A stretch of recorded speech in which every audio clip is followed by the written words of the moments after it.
नमस्कार, मैं हूं आपका दोस्त बबलू कुमार सिंह और मैं आ गया हूं फिर से एक बार एक बहुत ही महत्वपूर्ण मुद्दे पर वीडियो लेके। जब भी बीमार पड़ते हैं तो कहीं ना कहीं पैथोलॉजिकल जांच में जरूर जाते हैं, और चाहे वो रेपुटेड जांच घर हो या कोई लोकल बेसिन टेस्ट वाला जांच घर हो, इन दोनों की रिपोर्ट में जब अंतर आता है तो एक कस्टमर के तौर पर कहीं ना कहीं हम सबको एक कंफ्यूजन क्रिएट हो जाता है। किसके रिपोर्ट को सही माने, किसके रिपोर्ट को गलत माने। कोई भी अगर इस परिस्थिति से गुजरता है जहां पे दो अलग अलग रिपोर्ट लेके कंफ्यूज है, तो उसको कैसे पता होना चाहिए कि क्या रिपोर्ट सही है क्या गलत है, या ऐसा क्या क्या होना चाहिए जिससे वो कम एटलीस्ट दिमाग में ये आए कि किस रिपोर्ट पे भरोसा किया जा सकता है।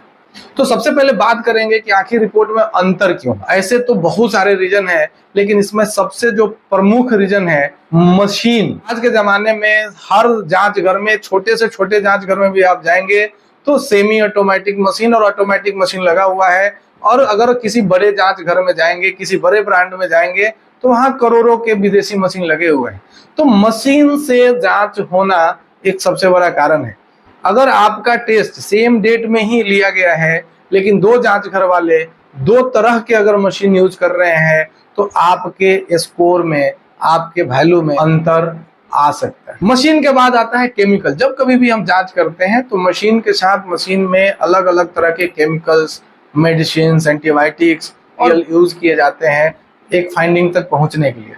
तो अगर मशीन में अंतर था तो रिपोर्ट में अंतर थी। अब यहाँ पे केमिकल में अंतर होने से भी रिपोर्ट में अंतर आ जाता है। मशीन और केमिकल का अगर आपको अंतर देखना है तो कुछ नहीं देखना है, आपके पास जो दोनों हाथ में रिपोर्ट है, एक में आप देखिए कि उसके रेफरेंस रेंज क्या है, और दूसरे हाथ में देखिए इसके रेफरेंस रेंज क्या है।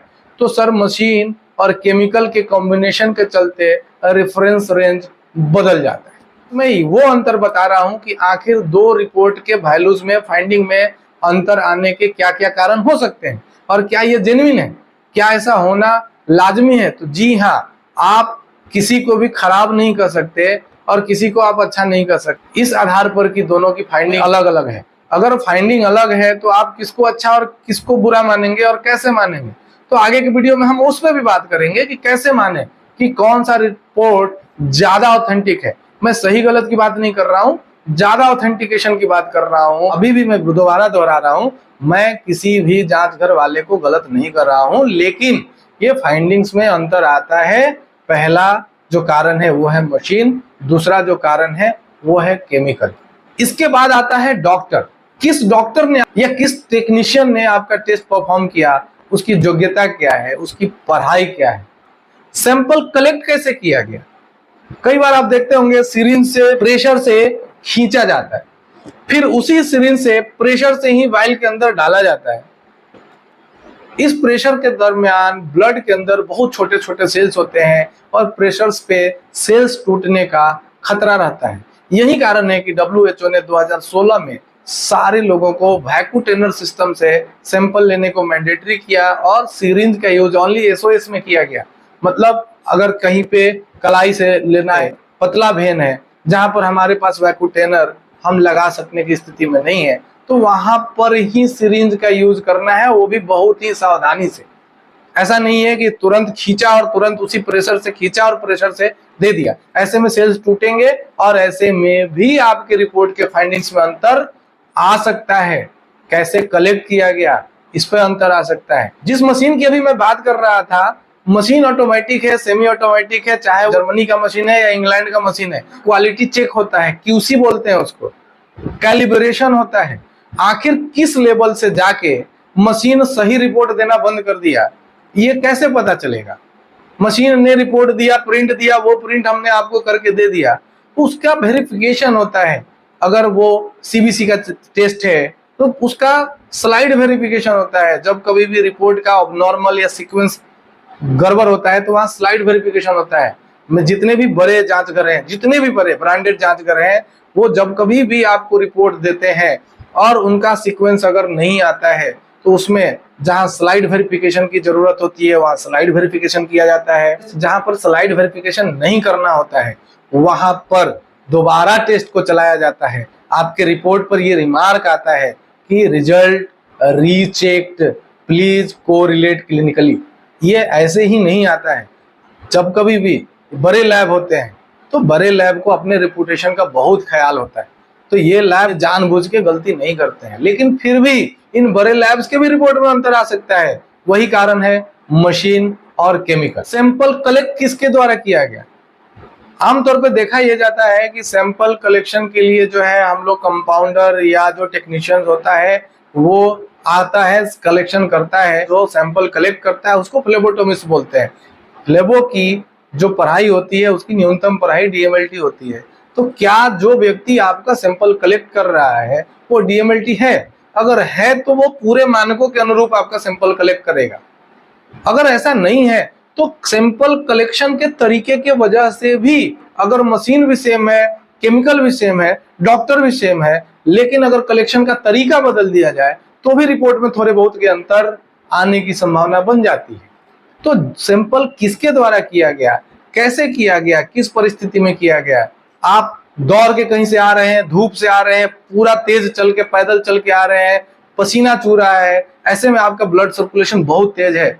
हमेशा सलाह दी जाती है कि 10 मिनट आराम कीजिए, जब आपका बॉडी टेम्परेचर नॉर्मल हो, आप थोड़े नॉर्मल आ जाएं, तब कलेक्शन लिया जाता है। तो किसने कलेक्शन लिया, कब कलेक्शन लिया, किन परिस्थितियों में कलेक्शन लिया, इस बात पर भी आपके रिपोर्ट के वैल्यूज में अंतर आ सकते हैं सर। टेस्ट में फास्टिंग जरूरी होता है। अब आमतौर पर देखा यह जाता है कि किसी रात में हम 10 बजे खाना खाते हैं, किसी रात में 11 बजे खाना खाते हैं, किसी रात में 12 बजे भी खाते हैं, किसी दिन तो 6-7 बजे भी खा लेते हैं। अब आज अगर आपने सैंपल दिया 8 घंटे की फास्टिंग पे, कल आपने सैंपल दिया 10 घंटे की फास्टिंग पर, और 2 दिन बाद आपने दिया 12 या 13 घंटे की फास्टिंग पे, तो सर तीनों रिपोर्ट के फिगर्स में अंतर होगा। आपके फास्टिंग का टाइम अलग हो गया। आज रात में आपने कुछ अलग खाया था, कल के रात में आपने कुछ अलग खाया था, परसों के रात में कुछ अलग खाया। हर फूड का पचने का अलग अलग टाइम है। अगर आप नॉनवेज खा के अगर टेस्ट देने आते हैं तो नॉनवेज के पचने का जो आइडियल टाइम है वो 14 से 18 घंटा है, और आपने 8 घंटे पे फास्टिंग दे दिया। तो ऐसे में आपके रिपोर्ट्स में अंतर आने की संभावना बहुत ज्यादा होती है, और अंतर आ सकता है, इसमें कुछ भी गलत नहीं है सर। अगर आप फास्टिंग में दे रहे हैं, आज दे रहे हैं और कल दे रहे हैं और परसों दे रहे हैं, तो निश्चित तौर पर आपके फूड हैबिट्स में कुछ ना कुछ अंतर रहेगा, आपके सैंपल देने के टाइम में कुछ अंतर रहेगा। ये कभी भी नहीं हो सकता है, ये बहुत ही मुश्किल है कि आज जितने बजे खाना खाया कल भी उतने बजे खाना खाऊं, आज जितना जो खाना खाया कल भी वही खाना खाऊं, आज जितने घंटे के उपवास पर सैंपल दिया कल भी उतने ही घंटे के उपवास पे दूं। फिर भी फास्टिंग के अलावा एक और बात आती है कि खाना रात में जब खाए, क्या खाए थे, कितने बजे खाए थे, कितने देर की फास्टिंग रही, और ऐसे में अगर आपका केमिकल और मशीन जब अलग था तो रेफरेंस रेंज अलग था, आपके फास्टिंग में अलग अंतर हुआ तो आपका कलेक्शन में अंतर हुआ, आपके सिरिंज से लिया, बैकुटेनर से लिया, उसमें भी अंतर आ गया, आपका सैंपल लेने वाला व्यक्ति किन नियमों के अंतर्गत लिया उसमें अंतर आ गया, आप किस परिस्थिति में गए थे, दौड़ के गए थे, पैदल चल के गए थे, धूप में पूरी तरीके से पसीने से लथपथ होके गए थे। तो सर ये ऐसे बहुत सारे छोटे छोटे रीजन है जो आपको लगता है कि इसका असर नहीं पड़ता है रिपोर्ट पर, लेकिन ऐसा बिल्कुल नहीं है, इसका असर बहुत ज्यादा पड़ता है। 2 रिपोर्ट आया, दोनों रिपोर्ट के फिगर में अंतर है, किसको सही माने किसको गलत माने, इसमें बहुत ज्यादा कंफ्यूजन होता है और दिमाग का दही हो जाता है। जिस जांच घर का केमिकल स्टैंडर्ड यूज होगा, मशीन की क्यूसी टाइमली होती रहेगी, मशीन का लगातार कैलिब्रेशन होता रहेगा, डॉक्टर पढ़े लिखे होंगे। जैसे कोई भी ब्रांडेड कंपनी में अगर आप जांच कराते हैं, रिपोर्ट के नीचे में देखिए साइन किस डॉक्टर का है, उस डॉक्टर की डिग्री क्या है। जो बड़े बड़े लैब होते हैं, जो बड़े ब्रांड्स होते हैं, वो यूं ही बड़े नहीं होते हैं, करोड़ों का लागत लगाते हैं, वो अच्छे से अच्छा डॉक्टर हायर करते हैं। जिस जांच घर से तुलना कर रहे हैं, आप पूछिए तो उसका मशीन यूज करता है, क्यूसी कब कराया था, मांगिए क्यूसी सर्टिफिकेट, मांगिए कैलिब्रेशन सर्टिफिकेट, हमसे भी मांगिए ना, हम देते हैं ना आपको QC certificate, calibration certificate, machine का रेफरेंस हम भी देंगे ना। आप देखिए हमारा डॉक्टर कितना पढ़ा लिखा है, आप हमारे प्रोसेस को देखिए। जब सब कुछ को देख के तब आप एक नतीजे पे पहुंचे कि किसका रिपोर्ट खराब हो सकता है और किसका रिपोर्ट अच्छा हो सकता है। सीधी सी बात है सर, जिसका प्रोसेस अच्छा होगा, जो मशीन की क्यूसी कराएगा, जो स्टैंडर्ड केमिकल यूज करेगा, जिसके डॉक्टर्स अच्छे होंगे, जिसका कलेक्शन करने का तरीका अच्छा होगा, उनका रिपोर्ट अच्छा होगा। जब कभी भी आपको किसी दो पैथोलॉजिकल रिपोर्ट के बीच में अंतर आए तो घबराने की जरूरत नहीं है। शांति से देखें, समझें, सोचें।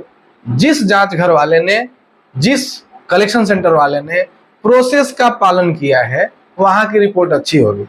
जिस जांच घर की मशीन का क्यूसी हो रहा है, जिस जांच घर में कलेक्शन लेने वाला डीएमएलटी व्यक्ति है, डब्ल्यूएचओ के द्वारा जितने भी मानक बनाए गए हैं, अगर सारे मानकों का पालन हो रहा है, डॉक्टर अगर पढ़ा लिखा है, केमिकल क्वालिटी वाला है, मशीन अच्छी क्वालिटी का है और साथ में उसका क्यूसी और कैलिब्रेशन भी टाइम जो होता है, तो आपका रिपोर्ट उस जांच घर का सबसे बेहतर होगा, ऐसा मान सकते हैं। गलती किसी से भी हो सकती है, लेकिन एक जगह पे गलती लाखों में एक होगी, एक जगह पे गलती हो सकता है सैकड़ों में एक हो। आप ग्राहक है, बॉडी आपकी है, अच्छा और बुरा, जांच रिपोर्ट सही या गलत, ये किसी डॉक्टर को निर्धारित करने दें। किसी भी हमारे जैसे लोगों के कहने पर नहीं जाएं। कोई भी व्यक्ति अपने सामान को खराब नहीं कहता है। आशा करता हूं मैं आपके कंफ्यूजन को इस वीडियो से कुछ हद तक दूर कर पाया हूँगा। फिर भी अगर आपका कोई सवाल है, रह गया है, कुछ अगर आप पूछना चाहते हैं, जानना चाहते हैं, तो आप अपना सवाल कमेंट में डालें। हम जरूर उस सवाल का जवाब देंगे और आपसे बात करने के, आपके संशय का समाधान करने की कोशिश करेंगे। यहाँ तक वीडियो देखने के लिए आपका बहुत बहुत धन्यवाद। अगर आपको ये वीडियो अच्छा लगा और जानकारी अच्छी लगी हो तो इसको हर ग्रुप में शेयर जरूर कीजिए, लोगों तक ये जरूर बताएं। जब भी आप 2 बार जांच कराएंगे, चाहे वो सेम जांच घर हो या अलग अलग जांच घर हो, रिपोर्ट में अंतर आना, रिपोर्ट के फाइंडिंग्स में अंतर आना, ये स्वाभाविक है। जानकारी सही लगी हो तो शेयर जरूर करें और अगर ऐसे ही वीडियो बार बार देखना चाहते हैं तो हमारे चैनल को लाइक करें, शेयर करें, सब्सक्राइब करें। आपका बहुत बहुत धन्यवाद, आभार।